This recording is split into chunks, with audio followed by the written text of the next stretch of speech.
Hi, I'm Danny. Welcome back to the channel. Better engine performance means better mileage, a longer lifespan, and yes, more power. In today's video, I've listed 8 simple maintenance items that you can do to improve your car's performance. Even if your car seems to be running fine, what I'm about to share will take your vehicle's performance to a whole new level. And the best part, with my guidance, you can do it yourself and save thousands of dollars. These simple maintenance tips make a big difference in how your car performs. You don't need a mechanic, you just need a little guidance in the right part.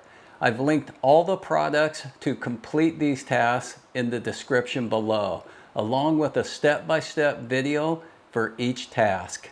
Today, I'm going to focus on the 8th generation Honda Civic, but these tips apply to many other makes and models. So whether you drive a Civic or something else, stick around and don't forget to subscribe for more do-it-yourself videos. Let's start with the easiest maintenance item on the list. Number 1, the airflow sensor or MAFS airflow sensor. This sensor measures how much air enters the engine so the computer can adjust the fuel delivery. If it's dirty, you might notice poor gas mileage, rough idle, or sluggish throttle response. Good news, cleaning it is quick and easy. All you need is a screwdriver and a can of MAFS airflow sensor cleaner. It's a good idea to install an air filter at the same time. This takes about 10 to 15 minutes. I got a full video linked in the description below. And as a bonus, I'll walk you through cleaning this at the end of the video, so stick around. Number 2, the EGR valve. The EGR valve recirculates a bit of the exhaust gas back into the intake to lower combustion temperature and reduce emissions. Over time, the valve can stick or clog with carbon, causing a rough idle, poor acceleration, and a check engine light. You can clean the EGR in about 20 minutes. Replacement usually is not necessary. I've linked a full step-by-step video in the description below. Number 3, throttle body cleaning. Carbon builds up around the throttle plates and can cause hesitation or even stalling. Cleaning the throttle body restores smooth acceleration and idle. Use throttle body cleaner for this, not MAFS airflow sensor cleaner. Number 4, perform an idle relearn. This works best after the throttle body cleaning. The computer needs to recalibrate the throttle plates to the new position to maintain optimum idle and performance. If this is not done, unstable idle is the result. I've linked 2 methods below, 1 manually and 2 using a scan tool. Number 5, PCV valve. The PCV valve, or positive crankcase ventilation valve, vents harmful gases from the crankcase back into the intake. If it clogs, it can cause a rough idle, oil leaks, and poor fuel economy.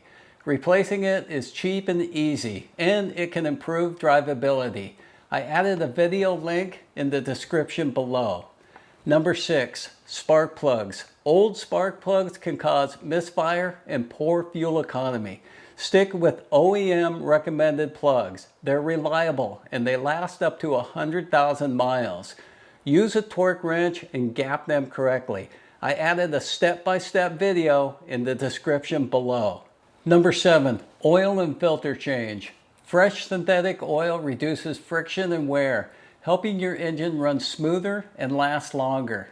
Use high-quality oil and a factory filter. It's one of the easiest and most cost-effective ways to boost your engine's performance.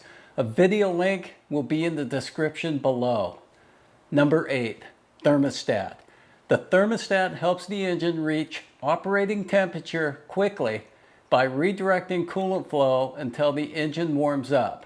A faulty thermostat will cause poor acceleration, bad fuel economy, and poor idle.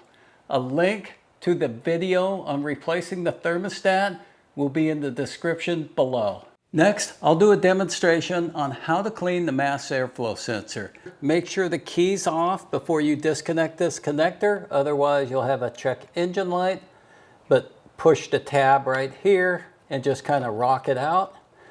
It's easier just to pull this whole harness off. So there's just a tab here. You pull it towards you, lift up. This one, you're going to go away from you and lift up. And then that's out of the way. So there's two ways you can do it. You can remove the whole air filter assembly, or you can just do it this way. And I'm going to remove the air filter assembly. That way I can put it on the bench and show you a little bit better. But look how easy that came out. Bring this over to the bench, and now you just have these two screws right here. I would always recommend to break them loose on the car. It's easier, and that's what I did. But when you take them off when it's in the car, you could lose these. And these are kind of special little screws. They're hard to find. So we're going to get this one off. And from here, because if you drop these inside the car, you're never going to find them. And this is your MAFS airflow sensor. So inside here, there's a wire. And what this wire does is it measures the airflow going across this wire. And as it goes across the wire, it sends a signal back to the computer on how much air is going through. So we want to get in there with some electronics cleaner or MAFS airflow sensor cleaner and clean this right here. It's a really simple process. You just take your electronic cleaner. Never use throttle body spray or anything like that. If you do, you just destroyed your sensor.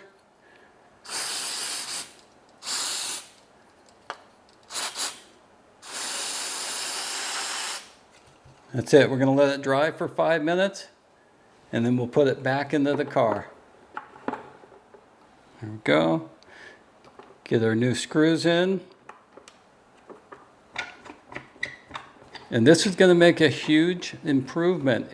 Now my air filter is looking dirty. I'm going to order one up. I have no choice to put it in there, but I would always recommend putting a new air filter in there.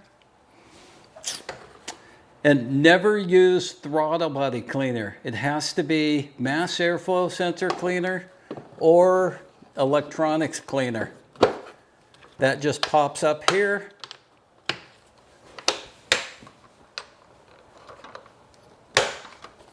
And now we're going to take this, install it. It's going to click in. These click in. Task number 1 is completed.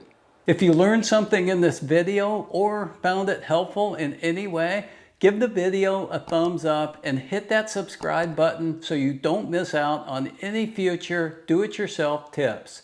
Drop me a comment if you have a question or something to add. Thanks for watching, and I'll see you in my next video.